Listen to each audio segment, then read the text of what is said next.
A month after my 21st birthday, I traveled from Montana up to Alberta, Canada to ice climb on a world-famous ice pitch.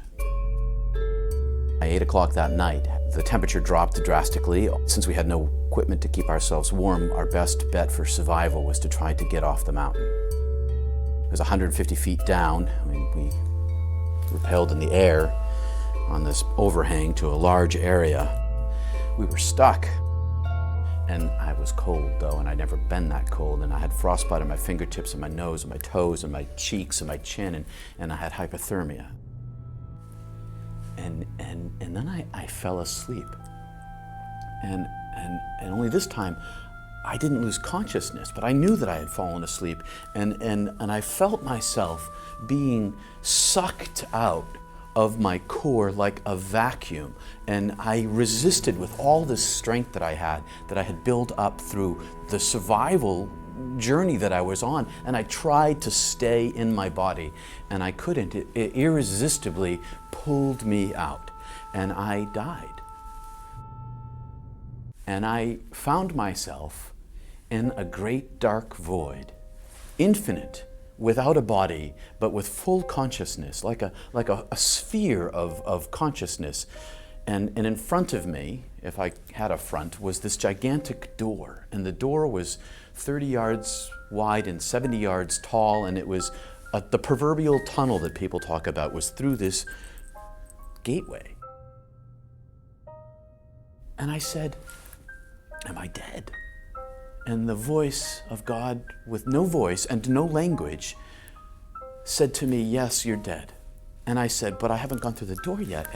And the voice of God said, "No, you haven't." I said, "Well, do I have to go through the door? I have this sister, you see, that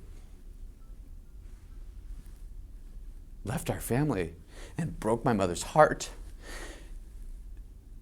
And I didn't want to break my mom's heart again. And die and leave them." And God said and showed me, he said, the love with which I love you now, I have always loved you.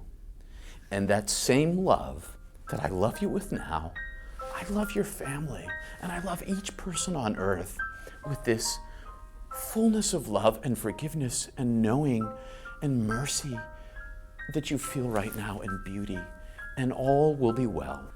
And your family will be okay.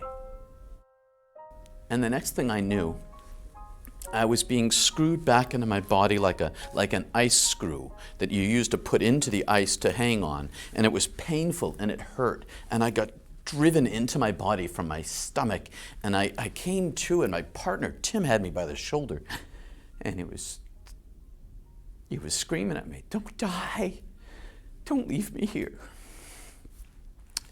And I kept my mouth shut about what had happened for close to 20 years.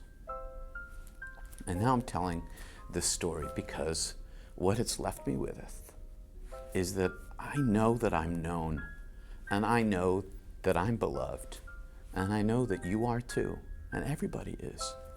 And I know that this is not the end of life, that this is just the passage through to real life. And it's this long, and that's how much time we have till we get to go home.